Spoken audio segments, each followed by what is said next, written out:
ভাইয়েরা ও তাদের বোনেরা, আপনারা অনেকেই হয়তো আমাকে চেনেন, অনেকেই হয়তো আমাকে চেনেন না। তো আমি হচ্ছি আলহাজ ডক্টর মোহাম্মদ শাহাদাত খান মুন্সি ইবনে ইবাদত খান মুন্সি আব্দুস সত্তার। না না না, এটা আমার পুরো বংশের নাম নয়, শুধুমাত্র আমার নিজের নাম।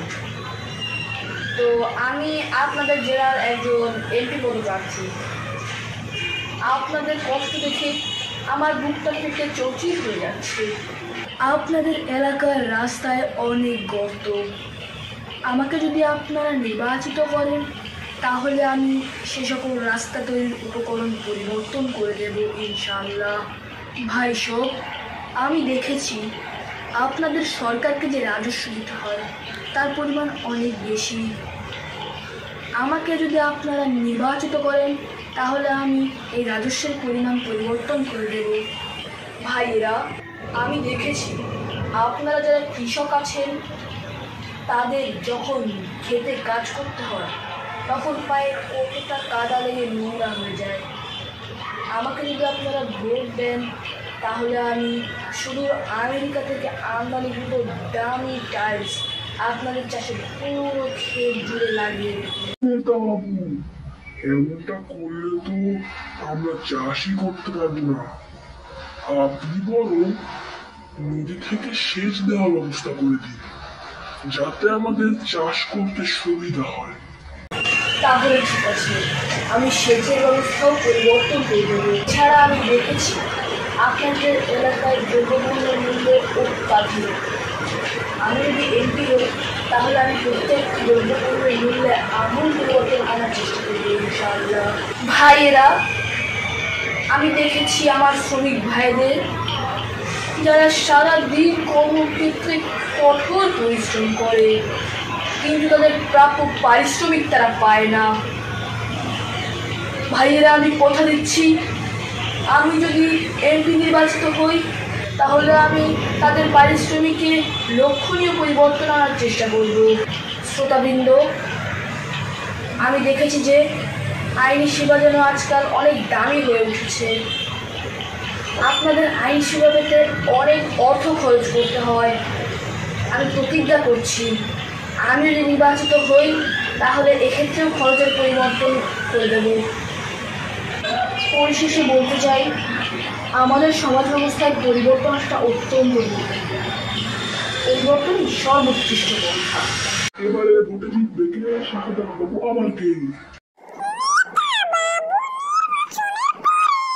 নেতা বাবু, আপনি তো বলেছিলেন নির্বাচনে জিতলে রাস্তা তৈরির উপকরণ পরিবর্তন করে দেবেন, তাহলে পরিবর্তন কি করেছেন? আর রাজস্বেরই বা কি হলো? সেচ দেওয়া বিষয় সম্পর্কে কিছু ভেবেছেন কি? সাথে দ্রব্যমূল্য, শ্রমিকদের মজুরি এবং আইনি সেবা সম্পর্কেও তো আপনি বলেছিলেন, সেগুলোর বিষয়ে আপনার মতামত কি? আমার জানা মতে তো আমি সবগুলো পরিবর্তন সাধিত করেছি।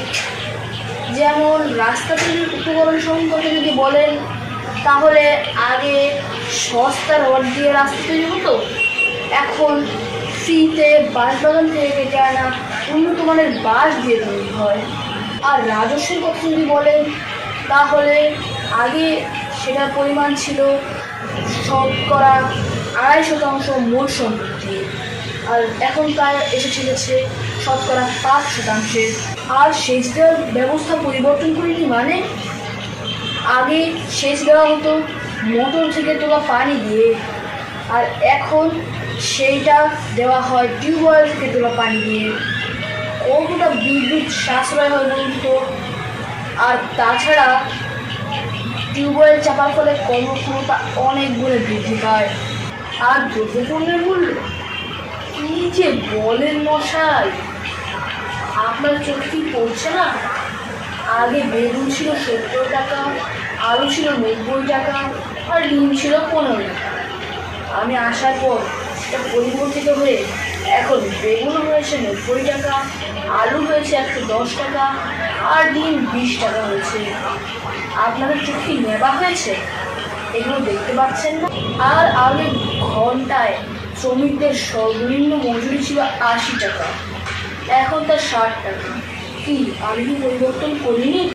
নেতা বাবু, আমরাও একটা পরিবর্তন করেছি। আপনি তো ডিমের দাম পরিবর্তন করে দিয়েছেন, তাই আমরা আপনাকে আর পচা ডিম ছুঁড়ে মারতে পারবো না। কিন্তু আপনি বুটির দাম তো আর পরিবর্তন করেননি, তাই আপনাকে আমরা পচা ডিমের বদলে আপনার গলায় মারবো বুটির কোপ। হা হা হা হা হা হা।